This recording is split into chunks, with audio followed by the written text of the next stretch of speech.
কি করছো? এই চুল কাটছো নাকি? হ্যাঁ দাঁড়াও, কি হয়েছে? এমন করছো কেন? পাগল হয়ে গেছো নাকি? ভাগবো কেন? কি করলাম আমি? একদমই আমার কাছে আসবে না। আসলে আমি তোমার দাড়ি গোঁফ সব কেটে দিব। আমার দাড়ি কোপ আছে নাকি যে কাটবে? যা আছে তাই কাটবো। একদম আসবে না আমার কাছে। তুমি এমন করছো কেন? পাগল হয়ে গিয়েছো নাকি?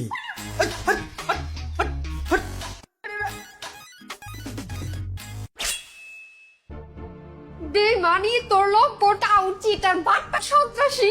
কিসের সন্ত্রাসী? না সন্ত্রাসী না, কিন্তু বাকি দিনটা। আচ্ছা ঠিক আছে, বাকি দিটা না কেন? আমি কি করেছি? সমস্যা কি তোমার? এমন করছো কেন? চুল কোথায় তোমার? ওই যে নিচে কেটেছো কেন? মানুষ দেখলে কি বলবে? একজন নারী হয়ে কেউ এইভাবে নিজের চুল কাটে? চুল তো একটাও মাথায় বাকি নেই। আমি তো সময় মতো আসতেও পারলাম না। কি সমস্যা বলো আমাকে, কি সমস্যা, কি হয়েছে? কত বিশ্বাস করেছিলাম তোমাকে, আর সে তুমি কিনা আমাকে ঠকালে। আজ আর আমার মাথায় আমি একটাও চুল রাখবো না, সব কেটে ফেলে দিব।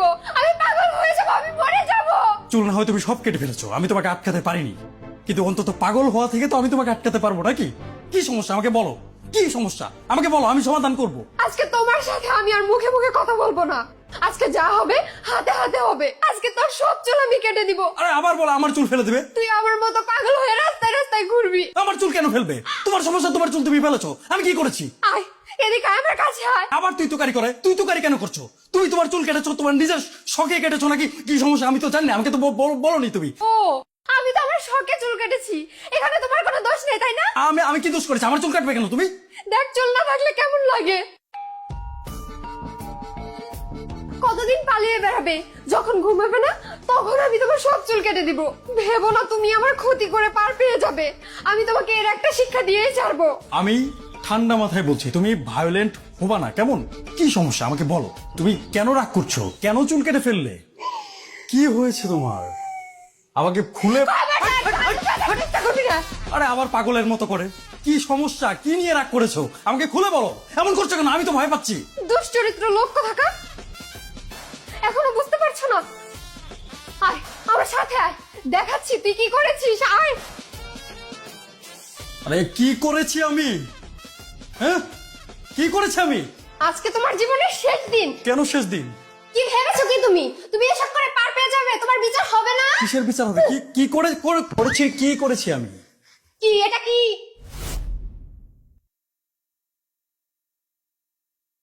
এটা ফোন। এটা যে ফোন সেটা তো আমিও দেখতে পাচ্ছি, স্টুপিড। এটা কার ফোন? এটা কার ফোন সেটা আমাকে সরাসরি জিজ্ঞেস করলেও তো পারতে। তোমার মাথায় একবারে দিয়ে তোমার মাথা ফাটিয়ে ফেলবো আজকে। লুকিয়ে লুকিয়ে ফোন চালাও, অমানুষ কোথাকার। কেমন মানুষ তুমি? হ্যাঁ কত বিশ্বাস করে আমি তোমাকে, বলো। আমি কোনোদিনও ভাবিনি যে তুমি আমাকে ঠকাবে। আরে আমি তোমাকে কোথায় ঠকালাম? একটা ফোনের জন্য এমন বিহেভ করছো কেন? এটা কি আমার ফোন নাকি? হ্যাঁ আমি জানতাম তো তুমি অস্বীকার করবে যে এটা তোমার ফোন না। এই ফোনটা আকাশ থেকে পড়েছে। আকাশ থেকে পড়বে কেন? আকাশ থেকে তো নিশ্চয়ই পড়েনি। আকাশ থেকে পড়েনি। তুমি গোপনে আরেকটা ফোন চালাও, গোপনে আরেকটা সংসার পেতে রেখেছো কিনা কে জানে। এই যুগের ছেলেদের তো বিশ্বাস নেই। কিসের সংসার? কি বলছো? সত্যি করে বলো, গোপনে আরেকটা সংসার পেতেছো নাকি সেটাই তোমার আসল সংসার? আমি রয়েছি গোপনে। আলাদা একটা ফোন কবে থেকে চালাচ্ছো? ওই মেয়ের সাথে যোগাযোগ করার জন্য, যাতে আমি তোমাকে না ধরতে পারি। আজ ভুলে হয়তো ফোনটা বাসায় নিয়ে এসেছো, আর অমনি খুলে গেল তোমার মুখোশ, অমনিই তো ধরা পড়ে গেলে। তুমি তো আমাকে কোনো কথাই বলতে দিচ্ছ না। আমি আর তোমাকে বিশ্বাস করি না। আগে কত বিশ্বাস করেছি, কত সম্মান করতাম তোমাকে। আগে আপনি ছাড়া তোমার সাথে আমি কথাই বলতাম না, আর এখন সে তোমাকে আমি তুই করে বলছি। তুই একটা তুই তুই তুই, আর কোনোদিন সম্মান দেব না তোকে। আমাকে 1 মিনিট কথা বলতে দাও। তুমি যদি এভাবে চিৎকার চেঁচামেচি করো আমি তো কথা বলতে পারবো না। আমার কথা শোনো, ঠান্ডা মাথায় শোনো, তারপর তুমি যেটা বলবে, যা করতে বলবে সেটাই আমি মেনে নেবো। তোমার কিছু বলতে হবে না, আগে আমার প্রশ্নের উত্তর দাও, তা না হলে কিন্তু আমি মরে যাব। 101টা প্রশ্ন তুমি এর মাঝে আমাকে করে ফেলেছো, আমাকে কিছু বলার সুযোগই দিচ্ছ না। প্রিয়াকে। হ্যাঁ প্রিয়া প্রিয়া প্রিয়াকে চিনতে পারছো না? বল প্রিয়াকে। মানে কোথাকার কোন প্রিয়া? কি বলছো তুমি? আমি আমি জানি নাকি প্রিয়াকে? ফোনটা রেখে যখন তুমি ওয়াশরুমে গেলে তখন সাথে সাথে ওই মেয়ের কল এসেছে। আমার মনে তো আর অবিশ্বাস ছিল না। আমি ভালো মনে এই ফোনটা রিসিভ করেছি। আমি তো আর তখন জানতাম না যে তোমার ভেতরে ভেতরে এইসব চলছে।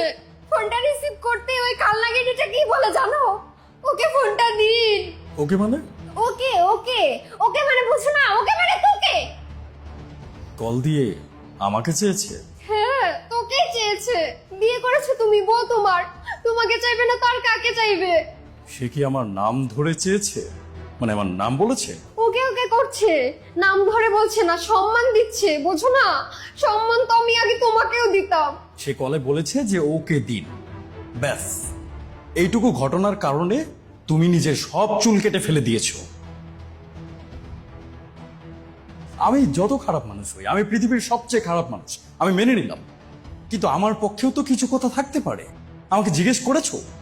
ইভেন এখনো আমাকে একটা বার কথা বলার সুযোগ দিচ্ছ না। ভেবেছো আমাকে সরিয়ে দিয়ে ওকে নিয়ে খুব শান্তিতে সংসার করবে? সেটা আমি বেঁচে থাকতে কোনোদিনও হতে দেব না। টাকা দিয়ে লোকজন ভাড়া করিয়ে তোমার আমি ঠ্যাং ভেঙে দিব, তোমাকে পঙ্গু করে দিব। পঙ্গু হওয়ার পরে দেখবে কেউ আর তোমাকে ভালোবাসে না, কেউ আর তোমার পাশে নেই। তখন সে আমার পায়ের নিচে এসে তোমাকে পড়তে হবে।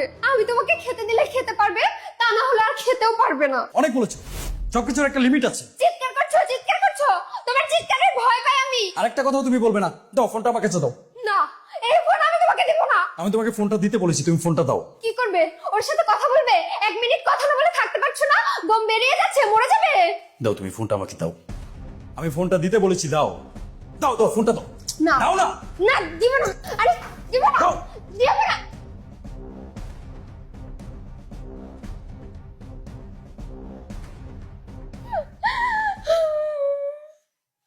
কত ভালোবাসা সেই বউর জন্য।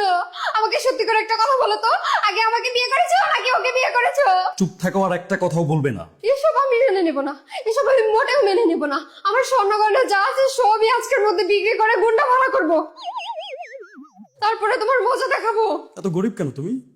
সামান্য গুন্ডা ভাড়া করতে স্বর্ণ বিক্রি করতে হয়? রাগ উঠাবে না। তোমার চুল কাটতে কিন্তু আমার ট্রিমার লাগবে না, আমার এই হাতই যথেষ্ট।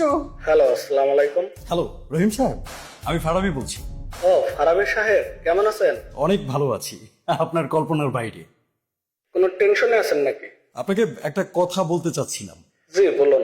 আমার পাশের ডেস্কে যে বসেন না, রাশেদ সাহেব, জি জি, রাশেদ সাহেব। আমি এখন ওনার ফোন থেকেই আপনাকে কল করেছি। আপনার কাছে কি আমাদের নম্বর সেভ করা থাকে না নাকি রহিম সাহেব? আর বলবেন না, নতুন ফোন নিয়েছি তো, আপনাদের কারোর নম্বরই নতুন ফোনে সেভ নেই। তো আজকে রাশেদ সাহেব ভুলে ওনার ফোনটা ওনার ডেস্কের উপর রেখে চলে গিয়েছিলেন। আমি ভেবেছিলাম ফোনটা আমি আপনার কাছে রেখে আসব, যেহেতু আপনি ম্যানেজার, এসব দেখাশোনার দায়িত্ব তো আপনারই, তাই না? কিন্তু আপনার ডেস্কে গিয়ে জানতে পারলাম আপনি নাকি আজকে খুব দ্রুত বাসায় চলে গিয়েছেন। আনফরচুনেটলি আমি ফোন নিয়ে আমার বাসায় চলে এসেছি।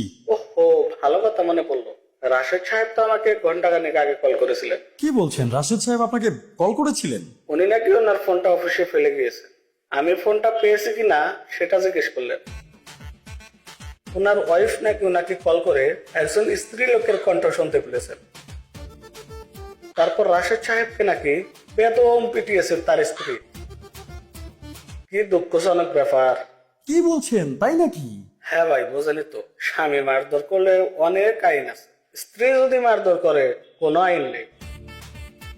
আপনার সংসারে কি এর মধ্যে অশান্তি লেগে গিয়েছে নাকি এখন লাগবে? কি বলছেন? অশান্তি হবে কেন? আমার কাছে কেমন যেন মনে হচ্ছে রাশেদ সাহেবের স্ত্রী তো কলে আপনার স্ত্রীকেই পেয়েছে আমার মনে হয়। যদি ওদিকে ঝামেলা হয়ে থাকে, আপনার ওখানে না হওয়ার তো কোনো কারণ নেই। রাশেদ সাহেবের যে ওয়াইফ, ওনার নামটা কি আপনি জানেন বা বলতে পারবেন? এটা কি আমার জানার কথা ভাই? কি বলেন না বলেন। কোম্পানির সব এমপ্লয়ির ডকুমেন্টের অ্যাক্সেস তো আপনার কাছে থাকে, তাই না? এগুলা বলে আমাকে বিপদে ফেলবেন না প্লিজ। একটু কষ্ট করে দেখেন ভাই, যদি নামটা খুঁজে বের করা যায়। কি সব আবদার যে করেন, একটু লাইনে থাকেন, আমি দেখছি। জি জি, প্লিজ প্লিজ। জি ফারাবি সাহেব, ওনার স্ত্রীর নাম হচ্ছে প্রিয়া জান্নাত। প্রিয়া জান্নাত, আচ্ছা আচ্ছা, প্রিয়া। ভালোই আধুনিক নাম, কি বলেন? ম্যানেজার হিসেবে আপনি কিন্তু পারফেক্ট। একটা ইনফরমেশন এত দ্রুত আপনি আমাকে দিলেন, এটা অন্য কেউ হলে পারতো না। ভাবি, উনি মিথ্যা বলছেন না, বিশ্বাস করেন।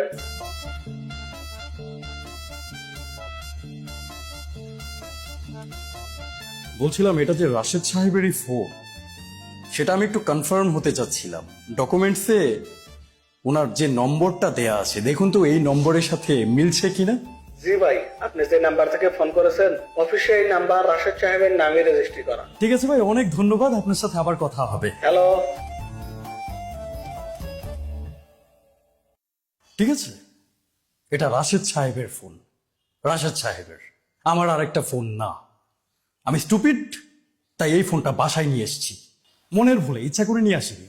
আর তারপর রাশেদ সাহেবের স্ত্রী এই ফোনে কল করেছেন, যেটা করা খুবই স্বাভাবিক। তুমি রিসিভ করেছো আর তিনি বলেছেন ওকে দিন। ওকে মানে ওকে, মানে রাশেদ সাহেবকে। পৃথিবীতে ওকে মানে শুধুমাত্র আমি না, তুমি আর ওকের পেছনের মানুষটার নাম জানার প্রয়োজন বোধ করনি, আর তিনিও করেননি। দিন শেষে দুজনেই তো তোমরা নারী। এদিকে উনি তার হাজবেন্ডকে পিটিয়ে হাড়গোড় নাকি ভেঙে ফেলেছেন। এই ফোনটা অনেকদিন আমার বাসায় থাকতেও পারে, কারণ রাশেদ সাহেব হয়তো আগামী বেশ কিছুদিন অফিসে আসবেন না। আর তুমি নিজে চুলগুলো ফেলে দিয়েছ। এতটুকু ঘটনার জন্য যা যা করলে, এখন কাকে দোষ দিব বলো? আমি বা আমরা? নিজের কপালকে ছাড়া তো এখন কাউকে দোষ দিতে পারবো না।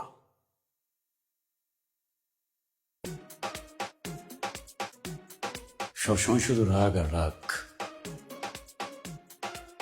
রাগ করো, আমি যদি কোনো ভুল করি তুমি তো রাগ করবেই, তাতে তো কোনো সমস্যা নেই।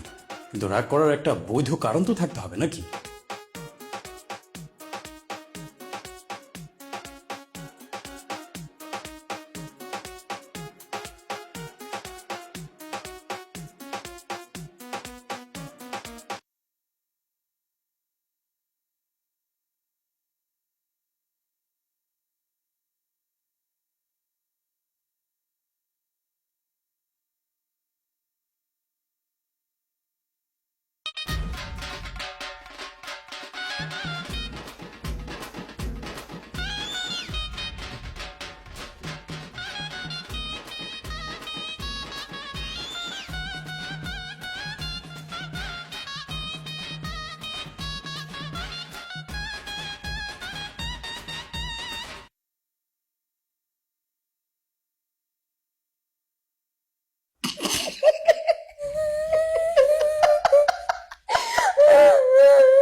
না না, অফিসের একটা বিষয় মনে পড়েছে, বুঝলে? অফিসের একটা প্রচন্ড হাসির বিষয়।